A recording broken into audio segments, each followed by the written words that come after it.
Welcome to the 2022 Wheelchair Comparison, brought to you by the Christopher and Dana Reeve Foundation and Gold Pictures.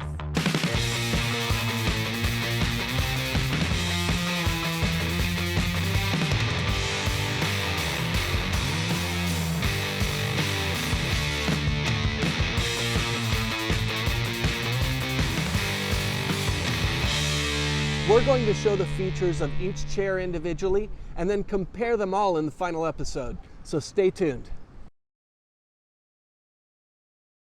The Quickie Q300m Mini is our newest chair in our, if you would, fleet of power wheelchairs. What's really unique about the Q300m Mini is its size. And the name kind of says it all. It measures in at a width of 20.5 inches wide, which makes it extremely maneuverable in the home. But even better is its turning radius. It's got a 17-inch turning radius, which makes maneuverability that much easier. So I always give the kind of the line of, it's one thing to get into the bathroom, it's a whole nother thing to turn around in the bathroom and get back out. So this chair allows and opens up that possibilities because of its size.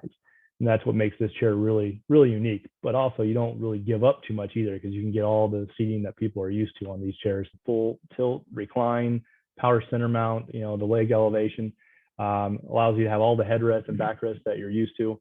So the full gamut of seating that people are used to with our other products are on the 300 Mini. The name kind of says that it does have to downsize a little bit. So we do use smaller, what we call group 22 or 50 amp hour batteries. So they do have a little bit less of a range, but not much.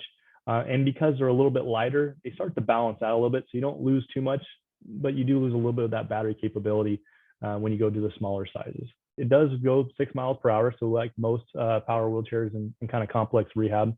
But it also offers the See Me feature, which allows you to raise 12 inches in elevation and still drive 3 miles per hour. Because you're shorter than everyone else walking around, you're often not seen.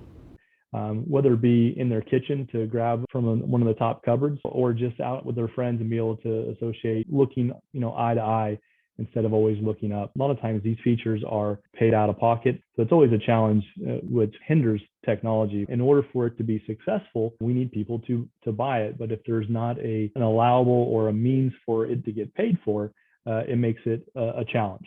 We see things like seat elevators as they allow for better flexibility, right? If you're going to position next to your bed and need to transfer into your bed, and let's say your chair is 3 inches lower than your bed, becomes extremely difficult to be able to transfer from your chair into your bed.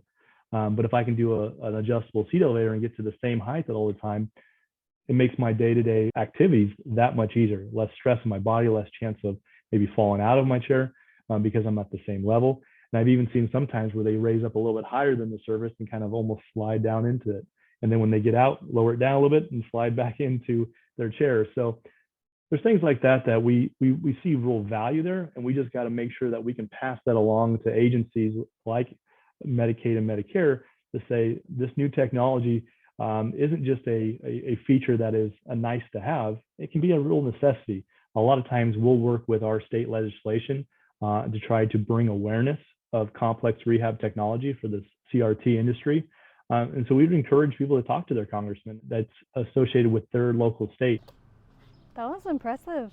2 years ago, Sunrise Medical brought Magic Mobility into the family. These chairs are amazing. They were developed in Australia, and they are truly the chairs that can explore the outback. The first one being the Extreme X8. Yeah, this is like a ATV. This is a true four-wheel drive chair. It has 4 motors, each independently operating a given drive wheel. And allows you to drive over just about anything. You can go through the sand, through the beach. The only thing we asked is not to take it through the water, like submerge it, right? This thing is not a flotation device. It's not a boat, but just about anything else, whether it be the mud, the thick grass. I've seen people take these through the snow. You name it, these things will impress you. A lot of these, because of their size, it's not something that a lot of people will take into their vehicle. It's more so this will be on their property. It's something that they would transport to go on that trail to go hiking. So a lot of with these oversized tires makes it difficult to get it into the van and get under the steering wheel and maybe set up as a driving chair. We'll see 1 to 2 years out of the batteries, depending on how good you take care of them as well from an end user perspective. What a lot of people don't realize that if you take your batteries and deplete them down so far and not get them charged up, a lot of times you can damage the batteries. If you can get a good 6 to 8 hours of charge on your batteries each night, it's going to help you not only in the longevity of the chair, but just as well as making sure those things are fully charged when you're ready to use it. The other thing I usually encourage is getting a trickle charger. A trickle charger is one that once they are topped off, it slowly continues to put a charge into it while the chair sits there. So let's say you decide to not use your chair for a day or two, or some people have one in their garage as a backup chair. This will always make sure that that chair is ready to go. On the joystick itself, of course, there is a gauge to give you your power left, if you would. The one thing I would encourage on reading that is err on the side of a little bit extra. There's a lot of times you'll see bars, getting down into the 3 bars, you're going to want to get it recharged. We're working on some newer technology to try to give you better accuracy of how far you can go on those. But at this point, you're going to have to trust the joystick but leave a little bit of wiggle room there and not get yourself stranded. The seat actually flips back and allows for easier access into the chair. We have done that to make the serviceability of the overall chair a little easier. So we do know the inconvenience of the end user that having to get out of the chair, but allows for quicker response times as well as maintenance of the chair as time goes on. So it's a little give and take there, but they do have to transfer out.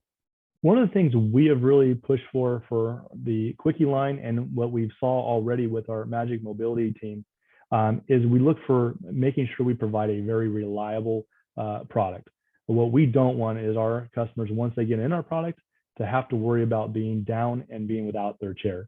So we've worked really hard about how we do our motor technology as well as the electronics and batteries that we choose to put in them to make sure there's proven chairs that last the life of the chair. The warranty covers 5 years. And of course, there's different various levels of the warranty.